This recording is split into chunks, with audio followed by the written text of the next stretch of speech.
My name is Jessica Livingston, and I grew up in a very abusive household. My biological father was physically, mentally, emotionally, sexually abusive. And just not a good person, and it took its toll on my family, and there was a lot that we had to go through to get through it. And then one day, I don't know, God, I'm not good at this, I'm sorry. Okay. One day I just decided that I didn't want to hate him anymore, and I didn't want to live in fear, and I didn't want to be bitter, and I just felt like... Was it before or after you seen your mom forgive? At first you was having a hard time because you couldn't understand that she forgave your dad, and you had to digest a little bit. I was really mad at her when she forgave him because I didn't understand. I didn't understand why she would, or how she could forgive him. I didn't understand how... I mean, he didn't ask for our forgiveness, and if he did, he sure didn't mean it. But, I was really mad, and I told her I was upset with her. But I think it was right after my grandma had passed away, and I had received a message on Facebook from his wife, and I was really angry that she sent me a message, and then I just found myself, like, falling back into, like, old habits, and so I decided to write him a letter, and I spent a few months writing this letter, and in the end of the letter I told him,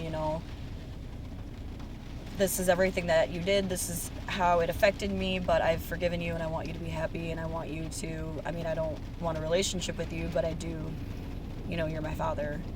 And I don't know, I guess I just, especially now, realize, like, it wasn't his fault, anything that happened. I mean, granted, he was an adult and made the decisions, but I understand that he was, like, mentally ill, and he grew up in a house like that, and that was all he learned, and that was all that he knew. And yeah, he was just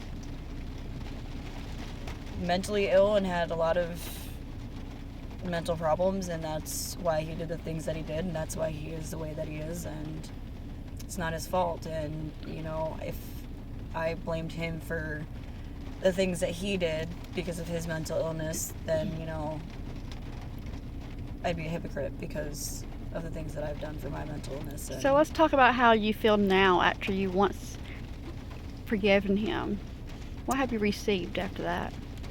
I don't really have nightmares anymore. Like before, I would have like night terrors and like nightmares about him and stuff. I don't have those really, and you have that peace and joy. Yeah, I feel like I just genuinely have been happier since I've forgiven him, because I feel like I'm not hanging on to that. You were under the like, bondage, yeah. Yeah, and I realize, I can't live my life based off of what happened to me in the past, because It's not happening, and it's made me who I am, and, if anything, it made me better, I feel like. And you have the compassion in heart, and you want to go to school for what? Psychology. Yeah. I want to try to help somebody, people. If I only ever help one person, then that's great, but just want to study psychology and, help people not get to a point that I did. Okay, so can you share to everyone on what would you encourage them if they were actually being abused and or something happened to them in their life? What would you say to them about letting that go and about forgiveness when they're having a hard time to forgive?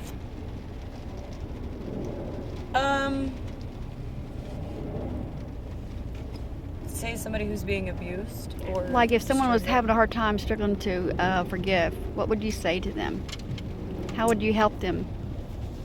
It's really hard to accept an apology that was like never given to you, but I feel like if you just pray about it and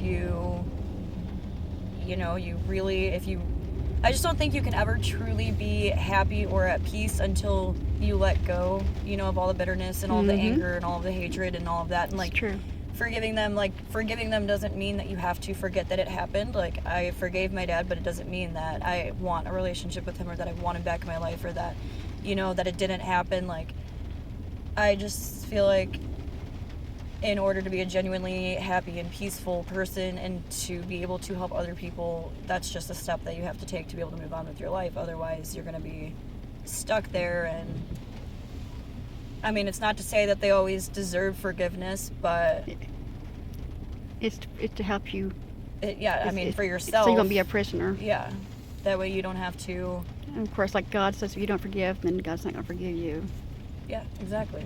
And I just feel like at the end of the day, I mean, I was going to say people make mistakes, and I don't know really what you can call what happened a mistake, but, everybody is human and everybody walks their own path, and I don't know, you just got to forgive and love everyone and pray about it. Good. Thank you so much for sharing.